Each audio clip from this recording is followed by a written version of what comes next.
What's up, guys? It's your favorite time of the week, the recap week. This time it's week 6, and I'm gonna say it. I probably look super tired right now. Just switched to second shift. Haven't got my sleep schedule down. Getting home at 2, waking up at 7 still. So I gotta beat that internal time clock. But don't think that's gonna stop me with these fantasy videos. I would jump in front of a truck for them. That might be slightly exaggerated, but me and Dan have completely different schedules now. So this is a new format for the season. We're just recording separately. I'll edit them together, and then that's going to be your guys' video. But we did have a good week of football. First time the buys came into play, which definitely did make a difference for some players. And do we have a new team that may challenge for a playoff spot in Keegan? We'll find out. How about we get into it and find out? What do you say, Dan? He's not here. I totally forgot about that. Well, Dan's going to start. For my first matchup, I have Ethan versus Dan. Dan Saw won 112-98. Jalen Hurts with 27 points, DeAndre Hopkins with 19, and Alex Collins with 16 points led Ethan as he once again failed to crack even triple digits. 6 players scored between 10 and 18 points for Dan Saw as he picks up his 4th win, led by the Herberts, Justin, and Khalil. My first matchup is between Chad and Ryan, one of the most consistent winners and another one of the consistent losers. Prove me wrong, Chad. Ryan's anti-vaxxers and Chad's big trust. Ryan had another strong week, led by the usual trio of Josh Allen, Najee Harris, and Jonathan Taylor, all combining for around 85 points together. Downfall, though, is Ryan really could have made a statement if he would have played his team namesake, Cole Beasley. First off, he isn't his team name, and second, he's consistently scoring double digits each week.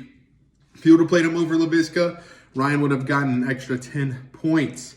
After the loss of Kareem, that's going to hurt him in the future, but he's still looking like he is in good shape.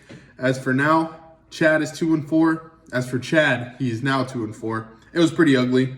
Lamar Jackson underwhelmed, and one of his trade targets in Pittman, which I think you won the trade, by the way, with Alex, was not at his best this week, though. Holy cow, TD Lamb led all wide receivers this week with 32 points. It was not enough as Ryan becomes 5-1, winning 141-117. Ryan's looking very good in his first showing in the league, and here are some comments what he had to say about his team. He basically I have to use my phone to record now, so I can't read them, but he said that Kareem is hurting now, and that's going to hurt him in the future. But otherwise, he has no plans on changing his team unless it's through waivers because his team is doing so well. So if it's broke, don't fix it. Keegan scored 155.38 points to be the highest scorer in the league this week, taking down Brian, who only scored 131. 3 players that were not quarterbacks scored over 24 points for Keegan: Leonard Fournette, Adam Thielen, and Cooper Kupp. Kyler put up 33 points, Cortland Sutton put up 19, and the Rams defense put up 17 in a losing effort for Brian. My next matchup is between Devin and David. David's Quentin's Pancake House versus Devin's Jack Me Off. David started this matchup with a huge game from Antonio Brown on Thursday. He scored 20 points, claiming himself as the wide receiver 1 for Tom Brady's Bucks. A very, very good draft pick from David as he got him in the late double-digit rounds. Aaron Rodgers also had a great game with 28, and Mike Gesicki, who had 15, I stupidly dropped him week 1, but he's becoming a main target for the Dolphins, even with Tua coming back. Another bright spot was T.Y. Hilton, who was on his bench. Not a ton of points, but it was his first game back, and he's already earning trust with Carson Wentz. He might have an issue with Antonio Gibson and shin stress fracture, although nothing has come back yet about missing games. Devin's Jack Me Off had good games from Mahomes and Mixon, but his wide receivers underwhelmed, combining for a total of 7 points. That's not counting Marvin Jones, because that made the stat sound a lot better. David moves up to 4-2, while Devin loses and becomes 2-4. The final score was 115-99. Andrew took down Alex in our closest matchup of the week, 146 to 143. Depth was the key in this matchup, as every quarterback, running back, receiver, and tight end scored in double digits for Andrew, led by Darrell Henderson and Damian Williams.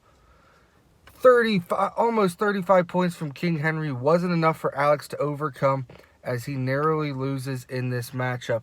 Would have been nice if he would have started Jalen Waddle, who put up 24 points on Alex's bench. My last matchup of the day is between Reedy and Dan Monin. I did not know which line would be better for this matchup. It was either going to be this guy can't stop winning or this guy can't stop losing. Should be obvious that I'm talking about the undefeated Austin Reedy and the defeated Dan Monin. You guys guessed it, Reedy keeps his winning streak alive. And his mostly leading the way was Matt Stafford, who had 33 points, Dalvin, who had 21, and Noah Fant with a breakout game, being the tight end one, scoring 20 points. I'm not going to lie, Reedy, when you said that you might sit Dalvin potentially because of the matchup, I laughed out loud. Good thing you played him this week, as he got you 21 points. Whereas Gus Bus keeps his losing streak alive as well. Missed key parts of his team this week, including CMC, Jerry Jeudy, and Calvin Ridley. You could tell he missed them because his highest scorer this week was KJ Osborne, the fourth or fifth option of the Vikings. Although he did score a respectable 16 points and had a pretty savage helmet throw at the end of the game. Other than that, the team was legit. Garbo scoring the lowest point total of the week. Reedy wins 139 to 95. All right, guys, that was the recap. Week 7 is going to be crazy. By apocalypse, literally. There's too many good players who you can't play this week. My starting running backs are J.D. McKissick and Ramondre Stevenson, if that tells you anything. So I hope the waivers went well in your future. There wasn't a lot of huge good pickups this week, but we'll see you week 7. Hope you guys have a good week.